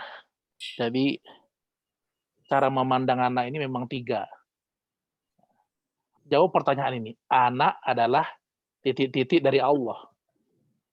Nah, jawaban yang paling banyak itu pertama adalah anak adalah beban dari Allah. Beban. Bukan saya yang nyebut, Allah sendiri dalam Quran. Wala taqtulu auladakum khamsyata imlak. Jangan kamu bunuh anakmu karena kau menganggap dia beban. Kamu ini ya, udah kecil dibesarkan, udah besar kayak gini. Coba kamu masih kecil, kutelan kamu kayak pil. Saking marahnya kita itu. Dan itu biasa aja. Namanya anak-anak SMP ini, dalam interval Ali bin Abi Thalib, menjadi tawanan memang dia. Kan ada 3 kali 7 itu. Tawanan. Suruh maju dia mundur, suruh mundur dia maju, suruh naik dia turun, suruh turun dia naik. Nah, sebentar. Abah! Lebih kencang suaranya daripada kita. Belikan gula dulu nak. Saya terus. Ya kalau lain ikam siapa? Abahmu mau datang nah. Mau ulahkan kopi lagi mama ini. Saya terus. Ya kalau lain ikam siapa? Adikku enggak pernah. Astagfirullah. Adikmu kan baru 3 bulan usianya nak. Masa bayi disuruh beli gula itu? Cepat nah. Bapakmu datang. Ya. Shoo. Ini mak. Cepat sih cepat. Kamu enggak bisa bedain tepung beras dengan gula kah? Ini tepung beras nak. Biar aja, mau lengkirkan buat abahmu, kopi campur tepung beras. Ganti, ini mak. Nah, ini baru gula. Mana hasilnya nak? Mak, saya sudah belajar tentang ekonomi makro. Bahwa harga gula di low bahu sangat ditentukan oleh harga dolar di Amerika. Padahal 5.000 di kantongnya. Kayak gitu tuh anak SMP tuh. Tapi ada di Cordova, Bang. Cordova ini insya Allah. Baik-baik semua insya Allah. Jadi Kalau ada kayak gitu pintar berarti gurunya Pak Sani itu. Kan pengalaman dulu kan. Jadi itulah anak sebagai beban. Yes, nggak apa-apa. Tapi kita nggak boleh berhenti. Membunuh anak itu kan, kalau bahasa dulu dibunuh. Membunuh anak itu ada 3. Yang pertama betul-betul dibunuh. Sebelum lahir aja udah dibunuh. Ada yang dibunuh saat masih kecil itu. Membunuh anak itu kan sudah sering beritanya. Yang kedua adalah membunuh kebahagiaannya. Dia disuruh kerja tuh lampu merah, minta-minta dan sebagainya.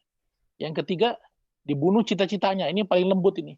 Nah, kamu mau jadi apa? Jadi presiden. Wah, mana ada kita. Terlalu tinggi tuh, nah. Turunkan lagi. Jadi kamu kada masuk akal. Turunkan lagi. Jadi Pak, gubernur. Wah, setengah mati itu. Banyak orang stres gara-gara itu. Turunkan lagi. Jadi wali kota. Masih belum hitungan kita, nak. Turunkan lagi. Jadi camat, PNS itu, nak. Ribuan orang daftar, 10 aja diterima. Turunkan lagi. Jadi lurah. Wah, itu juga masih PNS. Turunkan lagi. Jadi Pak RT. 24 jam kerjanya, nak. Nggak ada cita-cita yang lain lebih masuk akal. Terakhir anaknya diam. Apa cita-cita? Nggak ada, Pak. Aku nggak usah jadi apa-apa, Pak. Nah, kita bunuh aja sendiri. Bapak Ibu sekalian, kalau dia bilang presiden, aminkan aja. Kita nggak menyangka. Jangan-jangan di Cordova ini nanti ada presiden. Ada menteri. Mungkin kita nggak lihat. Mungkin putra-putri Bapak. Siapa menyangka? Dan nggak usah sedih dengan cita-cita anak. Biasa tiap tahun berubah cita-cita itu. Aminkan aja semua. Walaupun dia nggak jadi presiden, mudah-mudahan dia terkenal seperti presiden. Punya harta. Masih banyak cara Allah memberikan kebaikan kepada anak. Nah, kalau kita menganggap anak beban ini, rasanya kita mau telan memang. Nah, tahun ini kita naik sedikit, Pak. Karena tahun baru Hijriah, kemerdekaan. Kita harus merdeka dari rasa beban. Naik lagi. Ting! Yang kedua, anak adalah titipan dari Allah. Anak itu kayak titipan nih. Wayumdid amwal. Kayak titipan. Wabanin. Seperti harta titipan. Tapi kalau titipan itu biasanya omongannya gini. Terserah kamu, nak. Mama sudah sekolahkan. Mau baikkah? Mau endakkah? Nggak ada urusan. Terserah kamu. Lihat aja nanti kamu. Lihat aja nanti kamu. Lihat aja nanti kamu. Itu titipan. Nah, yang terakhir ini tentu yang kita harapkan. Anak itu adalah anugerah dari Allah. Makanya doanya Nabi Ibrahim, Rabbi habli minas solihin. Ya Allah, anugerahkan kami anak yang soleh. Beban, titipan, anugerah. Makanya saya mengajak diri saya sendiri, mengajak keluarga saya, mengajak Bapak Ibu, di kemerdekaan kita kali ini, kita merdeka dari perasaan beban itu. Bahwa anak ini adalah anugerah dari Allah yang harus kita laksanakan amanah atas dirinya. Di tahun baru ini, marilah kita melihat anak-anak kita ini, mudahan semua anak-anak kita ini mendapatkan energi positif dari orang tuanya. Ya, begitulah anak-anak. Anak-anak ini kalau tidak ikut bapaknya, ikut mamanya itu. Kadang-kadang pusing juga kepala kita, tapi anggaplah itu membayar dosa kita dengan orang tua kita di masa lalu. Dia mau niru siapa lagi kalau niru kita. Jadi kadang-kadang ya kita harus bersabar. Dan saya yakin ustaz-ustazah di Cordova, karena saya mengalami 10 tahun mengajar, melihat demi Allah mereka sungguh-sungguh. Setiap anak dibicarakan namanya. Setiap anak didoakan. Saya nggak pernah ketemu di suatu sekolah, belum ketemu saya, kecuali di Cordova, yang setiap anak itu didoakan. Disebut namanya itu. Karena saya pernah jadi wali kelas itu. Kita punya kewajiban menjatuhkan anak ini, malam hari ini si ini, malam hari ini si ini, malam didoakan di sepertiga malam. Sepertiga malam itu nilai yang begitu berharga. Barangkali semua upaya kita buntu, tapi kita masih punya Allah. Dan banyak anak-anak berubah karena keikhlasan guru dan orang tuanya. Mungkin demikian, Bapak Ibu sekalian, marilah di hari kemerdekaan kita bersyukur. Mudah-mudahan arwah para pahlawan, pejuang bangsa, dapatkan balasan amal jariah begitu tinggi, juga para syuhada yang telah memperjuangkan kemerdekaan. Mudah-mudahan tahun baru ini titik di mana pandemi ini segera berakhir. Samarinda itu dari 1.800 sekarang 1.100. Saya berdoa, ya Allah, mudahan cepat turun lagi nih. Sudah rindu kita mau tarawih bareng, kita mau takbiran, kita sudah rindu dengan sekolah. Mobil khusus orang tua ini rindu betul dengan sekolah sudah. Biar anak cepat sekolah itu dah. Jadi kita kadang lagi di rumah ini jadi guru segala mata pelajaran, Pak. Bahasa Inggris iya, matematika ya iya. Anak mau tanya kepada siapa? Kalau yang kepada kita. Nah, bayangkan. Mudah-mudahan kita baru ada hikmahnya juga, kita merasakan betul-betul berat tugasnya guru ini. Nah, ya Allah. Dan mereka masih tetap mengajar anak kita walaupun lewat online. Saya mengerti, tugas-tugas lewat online itu bukan tugas biasa. Pasti guru tersebut sudah belajar. Dan dia juga pasti, jika kita tertidur, jangan-jangan masih banyak yang terjaga mempersiapkan bahan untuk anak-anak kita. Demikian, Bapak Ibu sekalian, mohon maaf jika terlalu panjang apa yang saya sampaikan. Tetapi apa yang saya sampaikan ini mudah-mudahan bermanfaat untuk diri saya sendiri. Kalau Bapak Ibu ridho, menjadi bahan pikiran kita bersama. Saya mohon maaf. Wallahu waffiq ila aqwamit thoriq. Assalamualaikum warahmatullahi wabarakatuh. Waalaikumsalam warahmatullahi wabarakatuh. Insyaallah banyak sekali ilmu-ilmu yang kita dapatkan dari ini. Insyaallah banyak sejarah yang mana sejarah itu sangat bernilai. Kemudian tingkatan-tingkatan rezeki, ada rezeki yang harta, rezeki kebahagiaan, dan bahkan sampai rezeki ibadah. Dan selanjutnya adalah anak ini adalah titipan dari Allah Subhanahu wa taala, yang mana kita harus menjaga dan merawatnya dengan baik dan benar. Baik, ayah bunda sekalian, ada sedikit waktu untuk ayah bunda yang ingin bertanya kepada Ustadz Sani, mungkin secara langsung atau melalui chat, kami tunggu. Silahkan. 3 pertanyaan saja.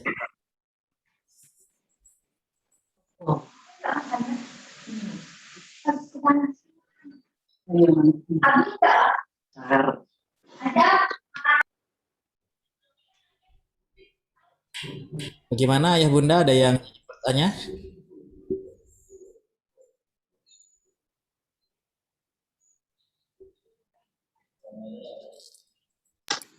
Baik. Ya, Ustaz. Assalamualaikum.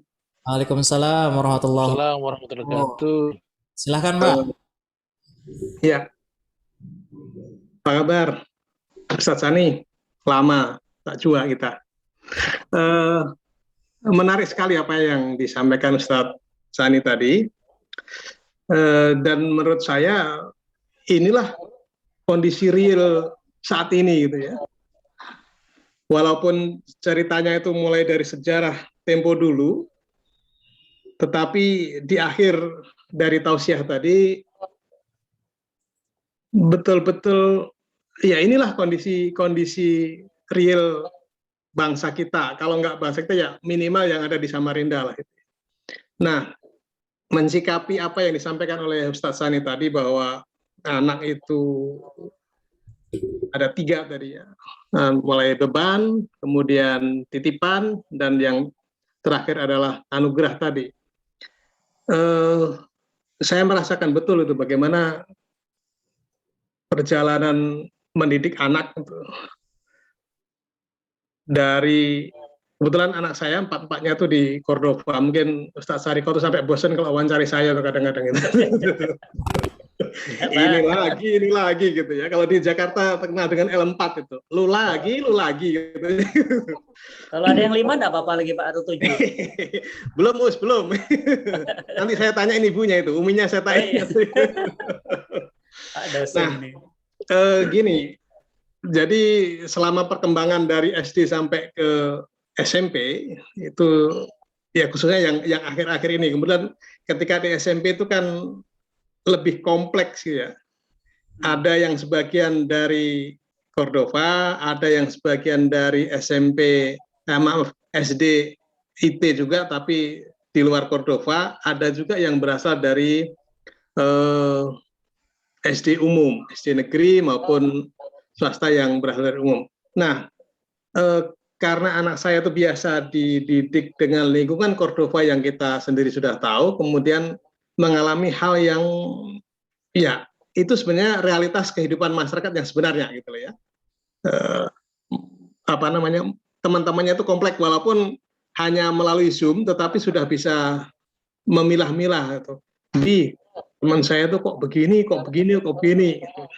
Ya macam-macam lah, kayak orang tuanya juga gitu. Ada yang suka pamer, ada yang pendiam, ada yang macam-macam lah. Ya begitulah kehidupannya gitu. Nah, yang ingin saya tanyakan itu gimana kemudian kita tetap konsisten walaupun menghadapi banyak sekali hambatan karena lingkungan yang ada itu. Sebagai contoh yang mudah saja lah, misalnya di awal kami itu punya komitmen juga dengan Cordova dari SD itu bagaimana pengelolaan mengenai penggunaan gadget maupun handphone gitu ya. Nah, pandemi itu meluluhlantakkan seluruhnya itu. Kami berdua itu termasuk yang disiplin betul, Us. Sampai sekarang anak saya itu boleh menggunakan, boleh memiliki handphone itu setelah UN SMP, karena usianya saya pandang gitu dari dulu itu, ya. Termasuk kakak-kakaknya tuh 3 kakaknya itu semuanya begitu. Nah yang sekarang itu sepertinya gitu ya agak tidak bisa berlaku itu. Karena contoh aja kemarin, jadi terpaksa beli lagi handphone 1 itu. Sebenarnya bukan masalah belinya, masalah pengelolaan itu yang menjadi lebih berat lagi gitu. Nah, tapi terpaksa ini statusnya itu pinjam pakai ke anak saya itu. Walaupun namanya sudah nama dia segala macam, tetapi statusnya pinjam pakai. Jadi habis kegiatan sekolah dikembalikan. Nanti habis maghrib, habis tilawah dan segala macam itu, habis isya baru misalnya dia mau chatting sama temannya, pinjam lagi statusnya. Begitu terus sampai mau tidur, mengisi kegiatan Yaumi itu, setelah itu baru kemudian dikembalikan lagi. Sampai besok pagi. Nah, sebelum punya itu saya ceritakan itu ya, betapa kami kemudian mencoba untuk disiplin, karena kami komitmen juga dengan apa yang sudah kami tanda tangani di Cordova itu waktu masuk, sampai dari dulu sampai sekarang, Ustaz Sariko mungkin itu hafal itu.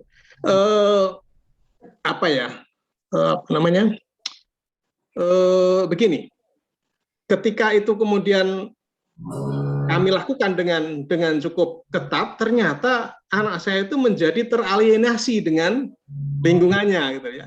Teman-temannya semuanya begini, Bi. Jadi kita menjadi terdakwa seolah-olah seluruh kesalahan itu adalah ada pada orang tua gitu. Makanya saya katakan tadi, wah ini yang disampaikan Ustaz Sani nanti kalau begini jadi beban gitu ya. Kalau kita nggak pandai-pandai memilah, wah betul-betul beban ini. Kita menjadi pihak yang paling disalahkan ketika anak-anak itu kemudian terasing dengan lingkungannya. Nah, bagaimana mensikapi ini, Us? Gitu ya. Karena kalau kita berpegang prinsip pada apa komitmen awal kita, maka anak kita akan jadi korban. Sebagai contoh, ketika handphone itu dibawa uminya, ya, saya juga kebetulan sedang ada kegiatan Zoom juga dengan kegiatan di kantor. Kakaknya juga Zoom, jadi di serumahan itu 6 orang itu pakai Zoom masing-masing di tempatnya, ada yang di pojok, ada yang di mana-mana begitu ya. Nah, kadang-kadang kehidupan aneh yang baru yang harus kita jalani mau nggak mau gitu. Nah, ternyata ketika di bawah uminya itu, handphonenya itu ketika lewat di Dr. Sutomo pada waktu ibu uminya mau ngambil seragam, gitu ya. Nah, di Dr. Sutomo itu ada blank spot, kan putus ini. Nah, nggak bisa itu. Jadi WA-nya yang di rumah tadi yang awalnya lancar-lancar kemudian nggak bisa. Nah, ada berangkat dari situlah kemudian muncul kita harus bertoleransi terhadap prinsip yang kita pegang ini terhadap anak kita gitu ya.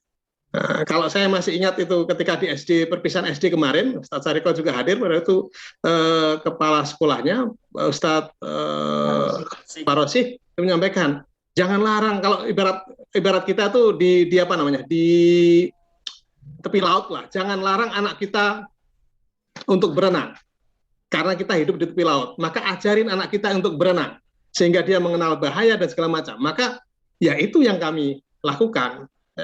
Pasti punya kelemahan tertentu lah, kadang kita kan nggak bisa ngontrol tuh apa yang ada di handphone dan di gadget yang dibawa anak kita itu kan. Ketika kita kontrol terlalu ketat, mereka akan menjadi robot. Tetapi kalau kita terlalu longgar, bisa jadi dia menjadi liar gitu ya. Nah ini kan problem yang tidak mudah. Saya yakin orang tua yang lain juga mengalami. Kecuali kita cuek terhadap kondisi anak kita, baru tidak mengalami perasaan seperti yang kami berdua alami itu. Saya kira sementara itu dulu lah. Mohon maaf kalau terlalu panjang. Terima kasih sebelumnya. Assalamualaikum warahmatullahi wabarakatuh. Waalaikumsalam. Pak dosen nih. Langsung Ustaz, mungkin langsung dijawab. Ya, saya terima kasih pada Pak, alhamdulillah beliau sudah menyampaikan perasaan yang kita alami bersama sebenarnya. Jadi apa yang beliau sampaikan memang sebagian kita mengalami perasaan itu. Terkait tadi beliau menyampaikan permasalahan sekaligus ada wawasan yang kita bisa peroleh juga dari beliau. Nah, saya ingat tausiahnya Ustadz Cahyadi Takriawan. Beliau ini ahli keluarga, ahli pendampingan keluarga dari Jawa Tengah, dari Jogja. Ya. Pada suatu seminar beliau menyampaikan, untuk anak-anak SMP ini yang diperlukan 4P. 4P. Karena anak SMP ini mengalami perkembangan mental, fisik, dan lain sebagainya yang lebih dominan. Kalau sudah SMA itu perkembangannya yang lain-lain tidak sederas waktu SMP. Makanya dalam klasifikasi Ali bin Abi Thalib kan sampai 7 tahun dia jadi raja, 7 sampai 14 jadi tawanan perang, 14 sampai 21 yang menjadi sahabat, 21 itu dia dianggap sudah dewasa.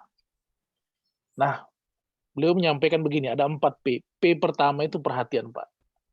Anak SMP itu kalau dia nakal, itu biasanya disebabkan oleh 2 hal. Yang pertama, pengaruh lingkungan, dan yang kedua, cari perhatian, Pak. Itu anak SMP, itu kata Ustadz Cahyadi Takriawan. Lingkungan memang mempengaruhi. Air botol mineral itu kalau di pinggir jalan Rp3.000. Tapi kalau di airport 10.000. Udah naik di atas pesawat terbang 15.000. Jadi itu analogi betapa lingkungan mempengaruhi nilai anak itu. Padahal Aqua itu sama rasanya, mereknya sama, tapi ketika beda lingkungan mempengaruhi nilai sang anak.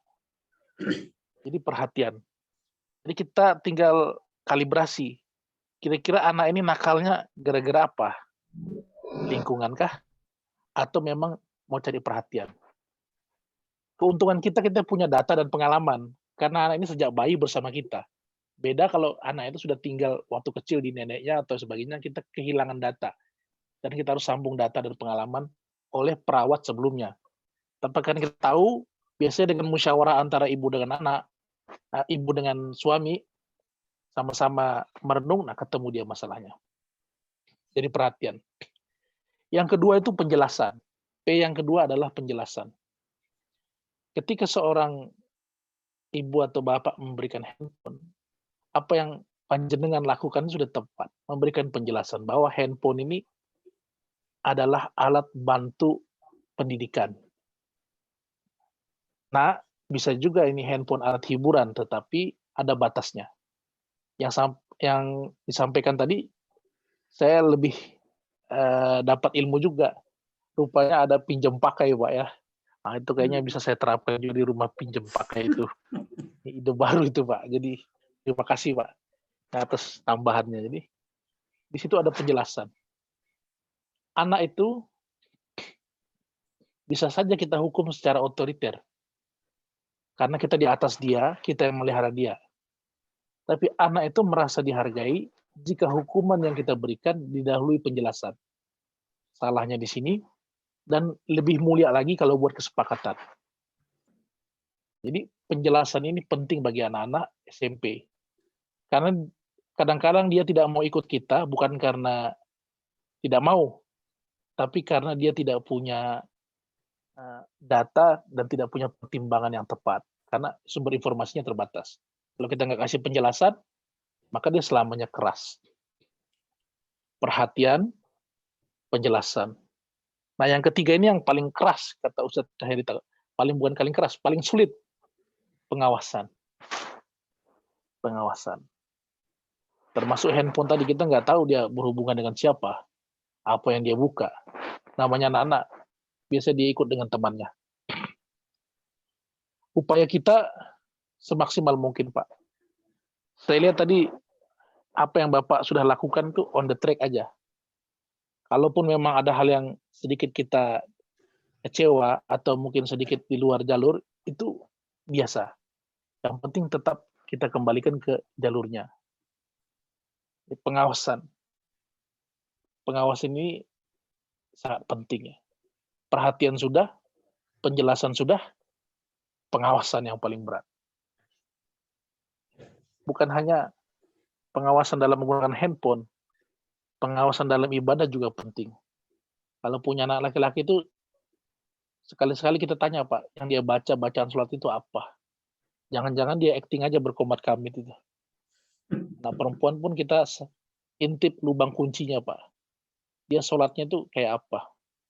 Jangan-jangan 4 rakaat asar itu kecepatan tinggi, Pak. Allah Akbar, Allahu Sami, Allah Akbar, Allah. Bacaannya kayak di buku Tuhan. Sepertinya belum ada perubahan. Assalamualaikum, Assalamualaikum. Selesai.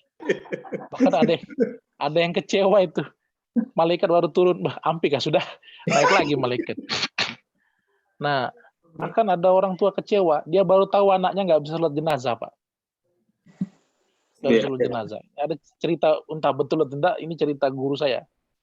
Jadi dipaksalah anak ini, ayo kita sholat jenazah, nak. Nggak mau. Dulu waktu sekolah dia kerjaannya bolos aja. Habis itu terjebak. Ini julak mau meninggal nih, terjebak di tengah-tengah. Kata anak ini, aku mau lari, nggak bisa lagi sudah. Di samping abah, samping ketua, samping kiri Pak RT, belakang tokoh masyarakat, depan Pak Imam. Kayak apa sholat jenazah inilah? Angkat takbir imam, Allahu Akbar. Angkat takbir juga dia, Allahu Akbar. Kenapa pas kedua imam angkat takbir, Allahu Akbar, dia ruku sendirian, Allahu Akbar. Bapaknya malu bukan kepalang, dia tarik pulang anaknya. Kenapa kamu ruku? Kamu nggak tahu kan sholat jenazah nggak ada rukunya? Namanya SMP, Pak, 1001 jawaban. Aku sudah tahu, Pak, sholat jenazah kada ada ruku. Kenapa ikam ruku? Bari supan aja. Bukan kada tahu, Pak. Mata batinku ini terbuka. Aku bilang ini betul-betul besar dosanya. Makanya aku kalau kada ruku kada diampuni dosanya. Kayak gitu sudah anak SMP, Pak. Ada di jawabannya itu. Jadi pengawasan itu jangan sampai kita lupa. Saya sebenarnya tidak banyak nasihat kepada panjenengan, Pak. Bahkan kita harus belajar dari Bapak ini. Kelihatannya sukses tuh. Saya lihat dari beliau sampaikan tadi, saya yakin itu insya Allah pendidikan sudah terjaga. Yang terakhir, P yang terakhir, penghargaan. Perhatian, kemudian penjelasan, pengawasan. Yang pengawasan yang paling berat. Yang terakhir, penghargaan. Penghargaan itu memang jangan terlalu banyak, tapi jangan sampai tidak pernah dihargai, Pak. Anak kita kalau buat telur mata sapi itu, yes ya. Walaupun tidak jelas mata sapinya kayak apa, insya Allah besok dibuatkan lagi itu. Terus. Anak perempuan kita itu kita sekali-sekali suruh masak itu. Sayur bening. Ini Bi sayur beningnya, ini kayak sayur asam, nak. Bi, ya di YouTube model baru. Oh ya. Icipi Bi, diicipi. Kita terasa dalam hati asinnya ini. Kenapa enggak bungkus garam dimasukkan sekalian? Tapi anak itu kan butuh penghargaan. Sekali-sekala oke lah. Gimana Bi? Rasa sayur beningnya? Mantap betul ini, nak. Kenapa Bi? Terasa betul bumbunya, nak. Kenapa Bi? Mencegah penyakit gondok ini. Besok-besok kamu buat lagi kayak gini ya. Jadi penghargaan, Pak. Penghargaan. Jadi saya pikir dengan orang seperti panjenengan, saya bukan panjenengan, saya pikir anak-anak ini insya Allah mudah-mudahan selalu dalam kebaikan. Saya juga apresiasi kepada panjenengan sudah menceritakan begitu antusias menjaga anak-anak ini. Sebenarnya apa yang disepakati sekolah dengan orang tua itu tidak lain dan tidak bukan dalam rangka kerjasama untuk membuat anak ini menjadi lebih baik. Karena begini, kita ini tidak tahu umur. Tidak tahu umur. Paling kita sedih ini kalau kita meninggal anak-anak kita ini, kita belum titipi ilmu agama. Kalau dititipi harta bisa pergi. Tapi kalau titipi agama, mudah-mudahan anak kita ini nanti jalannya lurus walau tanpa kita, Pak.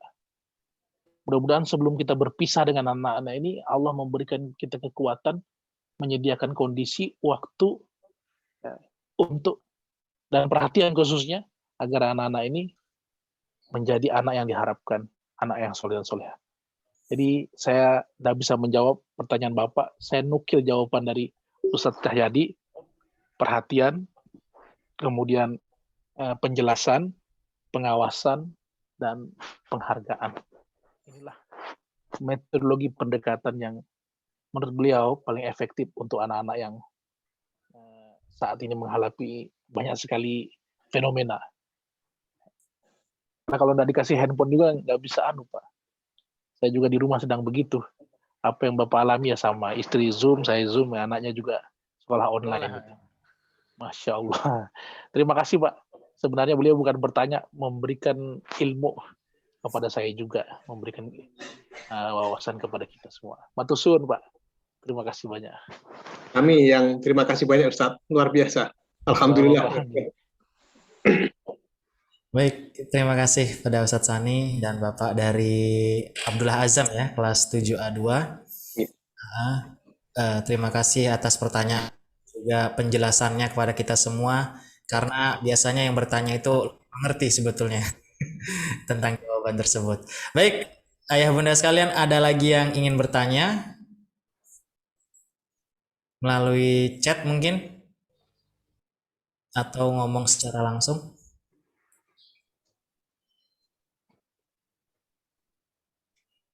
Cek. Kalau tidak ada, tidak apa-apa. Oke. Karena Ustadz sebentar lagi melanjutkan materi lagi. Tapi tidak apa-apa, kalau ada saya tunggu insya Allah. Baik. Baik ayah bunda, jika tidak ada, kita lanjut ke akhir sesi. Sebelumnya kami ucapkan jazakallah khairan katsirah kepada Ustadz Sani bin Husain yang telah memberikan materi kepada kita semua. Masya Allah, banyak pelajaran-pelajaran yang kita dapatkan, dan yang mana pelajaran-pelajaran ini belum tentu kita dapatkan di tempat lain gitu kan. Nah, maka dari itu dengan kesempatan ini kami ucapkan terima kasih banyak kepada Ustadz Sani dan mohon maaf apabila ada kesalahan. Baik ayah bunda sekalian, kita masuki acara terakhir, ya ini kita tutup langsung Ustadz ya. Mari kita tutup agenda pada doa dulu. Saya mau mimpin doa untuk Oke, langsung kita semua. Baik. Karena ini berkumpulnya orang tua yang hampir 200 orang. Iya. Masya Allah. Ini momentum yang berharga. Kalau doanya 200 orang ini, aku yakin mudah-mudahan dikabulkan Allah Subhanahu wa taala. Amin ya rabbal alamin. Lagi yang berkumpul ini Bapak Ibu yang saya lihat punya cita-cita besar menjadikan anaknya soleh dan solehah. Mohon izin Ustaz Sariko, Ustaz sekalian, ila hadratin Nabil Mustafa Muhammad Saumul Fatihah. A'udzubillahi minasyaitonirrajim. Bismillahirrahmanirrahim.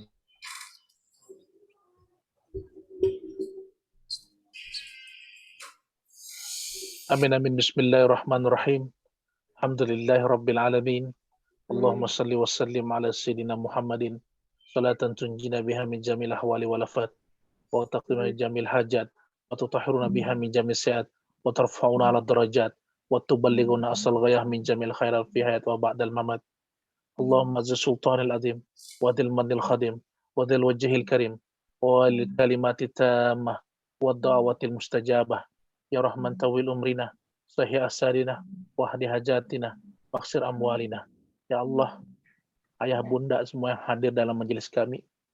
Mereka ini adalah orang-orang tua yang ingin anaknya menjadi anak soleh dan solehah. Tolong panjangkan umurnya ya Allah. Sehatkan badannya ya Allah. Panjangkan umurnya, sehatkan badannya, sampai dapat lihat anak cucunya bahagia semua. Angkatlah balak bencana dari ubun-ubun kepala kami. Di tengah-tengah kondisi seperti ini kami begitu resah karena pandemi ini. Allahumma in a'udzubika minal barasi wal junun wal juzam wa min sayyi'askam bi rahmatika ya arhamar rahimin. Lihatlah dalam batin kami. 1 tahun lebih kami menghadapi wabah ini ya Allah. Begitu khawatir risau hati kami. Bersama-sama kami 200 orang ini berdoa padamu ya Allah. Angkatlah balak bencana ini ya Allah. Sembuhkan semua saudara kami yang sakit. Terimalah yang wafat dengan kebaikan di sisimu ya Allah. Ada anak-anak kami yang yatim piatu, ayahnya dahulu meninggalkan, dan ada di antara kami yang sedang menanti kabar kesehatan keluarga kami. Ya Allah ya Tuhan kami, bantulah kami semua. Allahumma inna nas'aluka ridhaka wal jannah wa na'udzubika min sakatika wan nar. Allahumma innaka ghafurun karimun tuhibbul afwa fa'fu anna wa an walidina wa jamil mu'minina wal mu'minat wal muslimina wal muslimat bi rahmatika ya arhamar rahimin. Ridhoi usaha kami mendidik anak-anak ini. Ustaz-ustazah kami yang mendidik anak-anak kami ini, berikanlah kebaikan Lindungilah mereka dalam bekerja.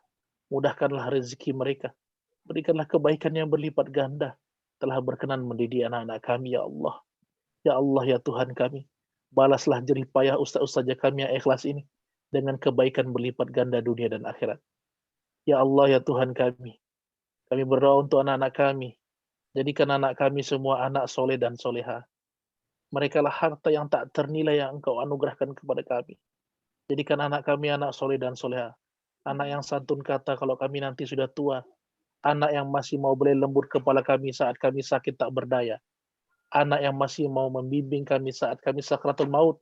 Membacakan la ilaha illallah dengan lembut di telinga kami. Anak yang masih mau memandikan jenazah kami ketika kami meninggal dunia nanti. Membersihkan kotoran di badan kami. Menutup aib yang tampak di matanya saat itu. Jadikan anak kami anak soleh dan soleha. Anak yang masih mau, ya Allah, memikul keranda jenazah kami ke liang lahat dengan pendoa. Anak yang masih mau mendoakan kami ketika kami masih hidup, lebih-lebih ketika meninggal dunia nanti. Ya Allah, ya Tuhan kami, saat-saat seperti ini, terlalu banyak asbab orang meninggal. Setiap hari kami dengar ambulan berjejer di depan rumah kami, mengantarkan saudara-saudara kami yang telah wafat. Kami tidak tahu umur kami, ya Allah. Tapi jika saatnya telah tiba, dalam ketetapan-Mu tidak bisa dimaju dan dimundurkan. Ketika suatu saat kami harus berpisah dengan dunia ini, kami titip anak-anak kami. Tolong peliharakan, ya Allah. Jangan sampai disakiti orang, ya Allah. Jangan sampai dizolimi orang. Jangan sampai kena pergaulan bebas. Jangan sampai kena narkoba. Kami berikan kepadamu, ya Allah. Kami pasrahkan kepadamu anak-anak kami. Ya Allah, ya Tuhan kami. Berikan mereka nasib-nasib yang baik. Masa depan yang cemerlang. Berikanlah kebaikan kepada anak-anak kami. Mereka lah yang menjadi asbab kami bahagia. Ya Allah, ya Tuhan kami. Jadikan mereka anak-anak yang kelak menjadi anak-anak yang kami banggakan di hadapan-Mu. Rabbana atina fid dunya hasanah wa fil akhirati hasanah wa qina azabannar. Subhana rabbika rabbil izzati amma yasifun. Wassalamun alal mursalin. Walhamdulillahi rabbil alamin. Taqabbalallahu minna wa minkum. Wallahu muwaffiq ila aqwamit thoriq. Assalamualaikum warahmatullahi wabarakatuh. Waalaikumsalam warahmatullahi wabarakatuh.